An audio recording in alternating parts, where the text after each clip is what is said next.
بسم اللہ الرحمن الرحیم۔ السلام علیکم ورحمۃ اللہ وبرکاتہ۔ ایک شخص ایک ذبح کی ہوئی مرغی لے کر مرغی فروش کی دکان پر آیا اور کہا کہ بھائی ذرا اس مرغی کو کاٹ کر مجھے دے دو۔ مرغی فروش نے کہا مرغی رکھ کر چلے جاؤ اور آدھ گھنٹے بعد آ کر لے جانا۔ اتفاق سے شہر کا قاضی مرغی فروش کی دکان پر آ گیا اور دکاندار سے کہا کہ یہ مرغی مجھے دے دو۔ دکاندار نے کہا کہ یہ مرغی میری نہیں بلکہ کسی اور کی ہے اور میرے پاس بھی ابھی کوئی اور مرغی نہیں جو آپ کو دے سکوں۔ قاضی نے کہا کہ کوئی بات نہیں، یہی مرغی مجھے دے دو، مالک آئے تو کہنا کہ مرغی اڑ گئی ہے۔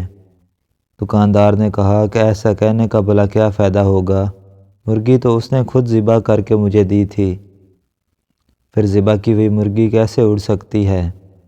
قاضی نے کہا میں جو کہتا ہوں اسے غور سے سنو، بس یہ مرغی مجھے دے دو۔ اس کے مالک سے یہی کہو کہ تیری مرغی اڑ گئی ہے، وہ زیادہ سے زیادہ تمہارے خلاف مقدمہ لے کر میرے پاس آئے گا۔ دکاندار نے کہا کہ اللہ سب کا پردہ رکھے، اور مرغی قاضی کو پکڑا دی۔ قاضی مرغی لے کر نکل گیا تو مرغی کا مالک بھی آ گیا اور دکاندار سے کہا کہ مرغی کاٹ دی ہے۔ دکاندار نے کہا میں نے تو کاٹ دی تھی مگر آپ کی مرغی اڑ گئی ہے۔ مرغی والے نے حیران ہو کر پوچھا بھلا وہ کیسے؟ میں نے خود ذبح کی تھی، اڑ کیسے گئی ہے؟ دونوں میں پہلے نوک جھونک شروع ہوئی اور پھر بات جھگڑے تک جا پہنچی، جس پر مرغی والے نے کہا کہ چلو عدالت قاضی کے پاس چلتے ہیں، اور چل پڑے۔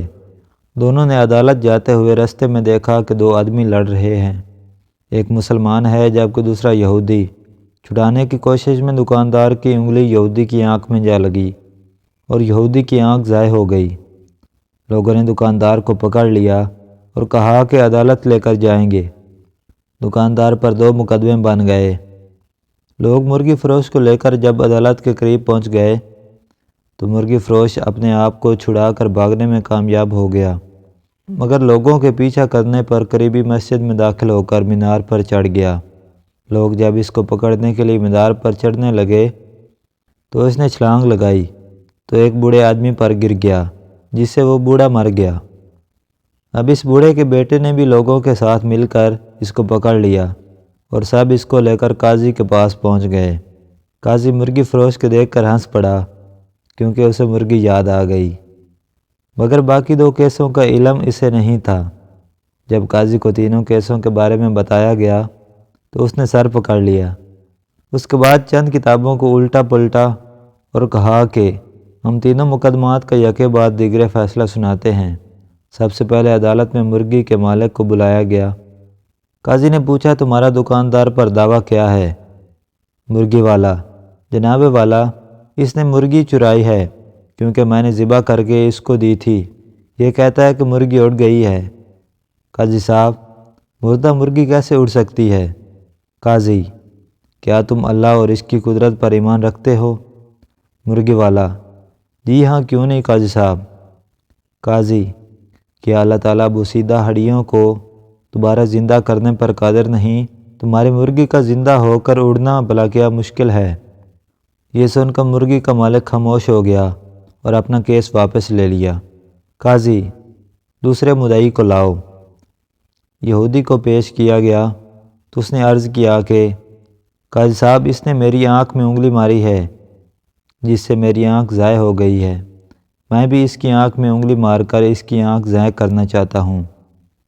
قاضی نے تھوڑی دیر سوچ کر کہا مسلمان پر غیر مسلم کی دیت نصف ہے، اس لیے پہلے یہ مسلمان تمہاری دوسری آنکھ بھی پھوڑے گا، اس کے بعد تم اس کی ایک آنکھ پھوڑ دینا۔ یہودی بس رہنے دے، میں اپنا کیس واپس لیتا ہوں۔ قاضی تیسرا مقدمہ بھی پیش کیا جائے۔ مرنے والے بوڑھے کا بیٹا آگے بڑھا اور عرض کیا کہ قاضی صاحب اس نے میرے باپ پر چھلانگ لگائی جس سے وہ مر گیا۔ قاضی تھوڑی دیر سوچنے کے بعد بولا ایسا کرو کہ تم لوگ اس مینار پر جاؤ اور مدعی اس مینار پر چڑھ کر اس مدعی علیہ یعنی مرغی فروش پر اس طرح چھلانگ لگا دے جس طرح مرغی فروش نے اس کے باپ پر چھلانگ لگائی تھی۔ نوجوان نے کہا قاضی صاحب اگر یہ دائیں بائیں ہو گیا تو میں زمین پر گر کر مر جاؤں گا۔ قاضی نے کہا یہ میرا مسئلہ نہیں، میرا کام عدل کرنا ہے، تمہارا باپ دائیں بائیں کیوں نہیں ہوا؟ نوجوان نے بھی اپنا دعویٰ واپس لے لیا۔ نتیجہ، اگر آپ کے پاس قاضی کو دینے کے لیے مرغی ہے تو پھر قاضی بھی آپ کو بچانے کا ہر ہنر جانتا ہے۔ یہاں سب بکتا ہے۔ محترم ناظرین، امید ہے موجودہ نظام عدل کے تناظر میں آپ اس کہانی کا مطلب سمجھ گئے ہوں گے۔